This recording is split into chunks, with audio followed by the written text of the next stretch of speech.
A convoy of snow crawlers moves through a barren white wilderness, their antennas crackling in the static-laced wind. The sky is gray, the cold biting even through their insulated suits. The team of elite scientists from various countries sets up base at Site Delta 7, an uncharted glacier in northwestern Greenland. This wasn't the original mission site. Delta 7 was selected last minute after a NASA satellite picked up a strange heat signature coming from beneath its layers. The lead glaciologist, Dr. Lena Wallström, reviews the data skeptically. "This glacier shouldn't be warm," she mutters, but the numbers don't lie. Something is beneath the ice, and it's not natural. The team begins drilling. Long, hollow tubes extract ancient cores of compressed snow and time. Each layer tells a story: volcanic ash from ancient eruptions, pollution from modern times. But then they hit something strange. At 2,000 meters deep, the ice turns cloudy, and then suddenly, black.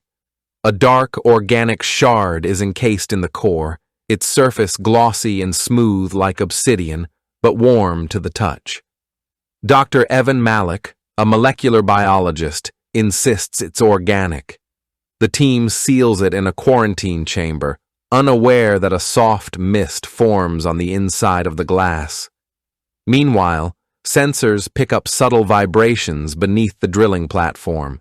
It feels like the glacier is breathing. On day 4, the drill breaks through a hollow space. When they lower a probe into the cavity, it reveals something impossible: a massive underground chamber encased in ice. The walls shimmer with strange mineral growths and bioluminescent mold. At the center lies a symmetrical object, too precise to be natural, too ancient to be man-made. The walls around it are covered in glyphs, not from any known language. Against protocol, the team descends into the fissure using climbing gear and ropes. As they step into the chamber, the air becomes warm and dense. A faint hum echoes through the walls. Something has been waiting here.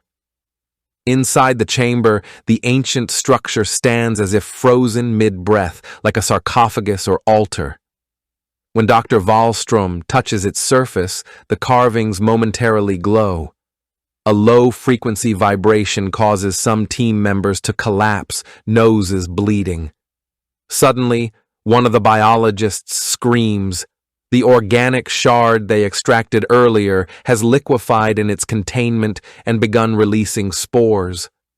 Dr. Malik inhales a puff before the chamber is sealed. He says he feels connected to something, as if he's remembering a life he never lived. The structure begins to pulse with rhythmic light. The hum deepens into something that resembles a heartbeat. The team's isolation tent begins to fall apart. Electronic devices glitch. Clocks stop and restart out of sync. Malik begins showing bizarre symptoms. His skin changes color under UV, his voice deeper, his language fragmented. The generator fails and temperatures drop, but not inside the glacier. It's growing warmer by the hour.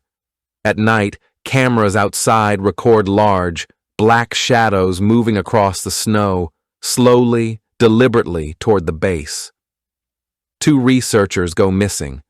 Their equipment is found frozen and twisted, as if they had been caught mid-motion and turned inside out. Dr. Wallström reviews the chamber's carvings again and realizes they're not inscriptions. They're instructions, warnings. The structure isn't a tomb. It's a lock, a prison. And by drilling into the glacier, they didn't just open it, they deactivated it. The organism below is not from Earth, or at least not from this age. It existed before humans, perhaps before mammals. A pre-intelligent force trapped in ice by a cataclysm. What they thought was just biological matter is part of it, fragmented but alive, reassembling.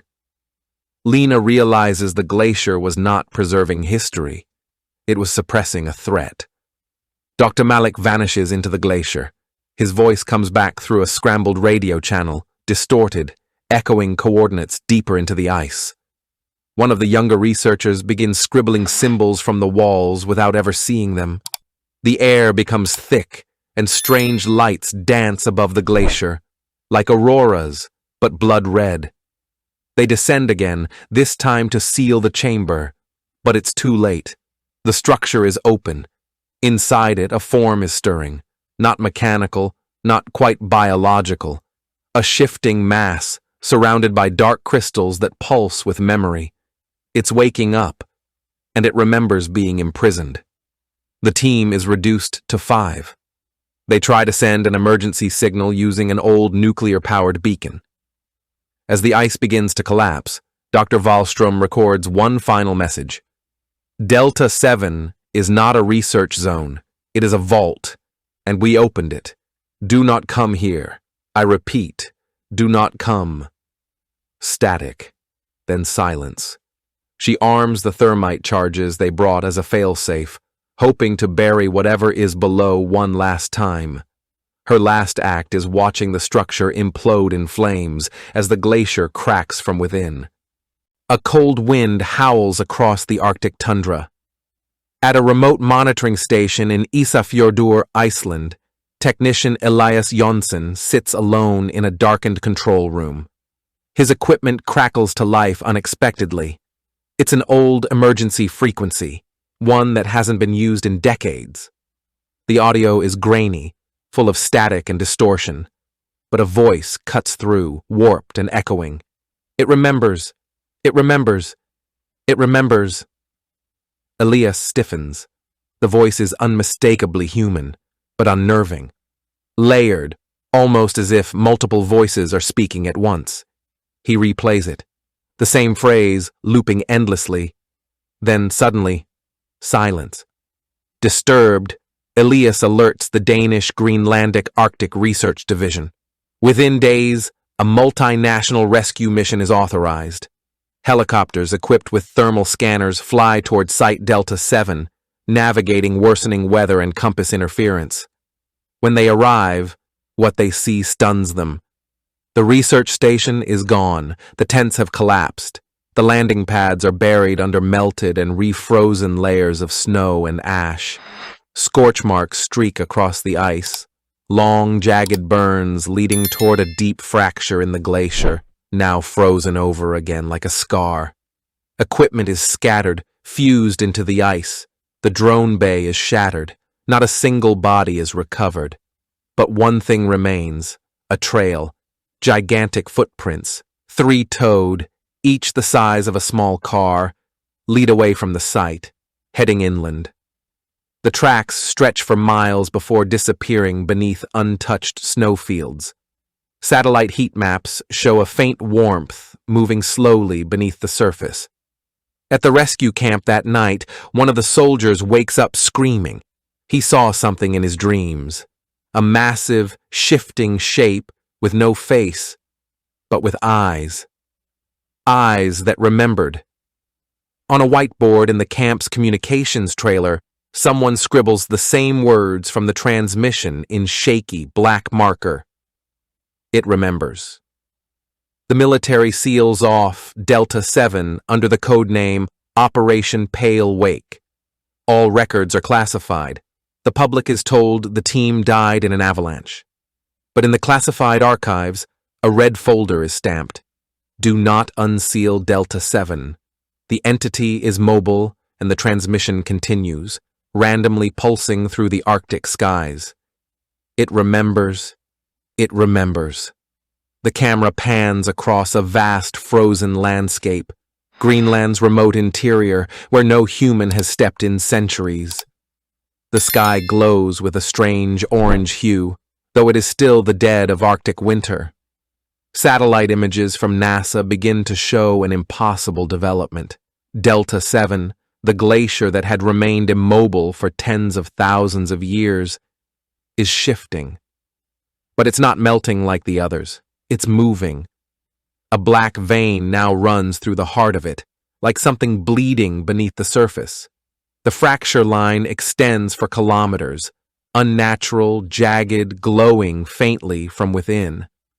Thermal data shows a narrow but focused heat signature, inching its way south, hidden beneath miles of snow and ice. In the headquarters of the European Arctic Research Coalition, panicked scientists try to track the anomaly. They're forced to use old Cold War satellite tech because every modern device that scans the site malfunctions.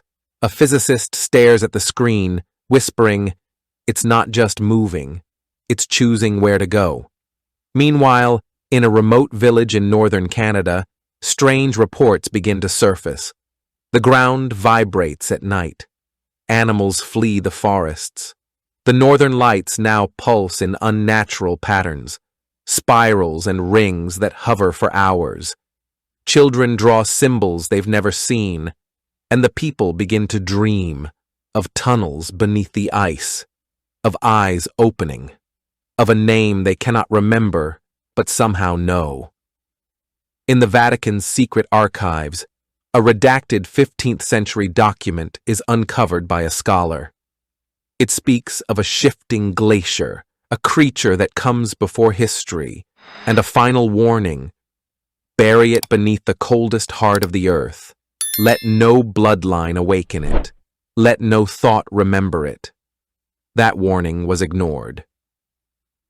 Back in Greenland, a final drone flies over the edge of the Delta 7 fracture. Its camera feed transmits one last image before cutting out, a single black spire emerging from the glacier, almost organic in shape, like a limb reaching out.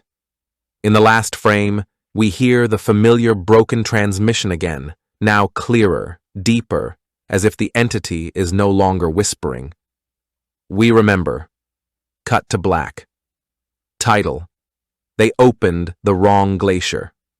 Subtitle: The past was never dead. It was waiting. Thanks for watching. If you enjoyed this video, hit that like button, subscribe, and ring the bell for more. Let me know your thoughts in the comments. I'd love to hear from you. See you in the next one. Bye for now.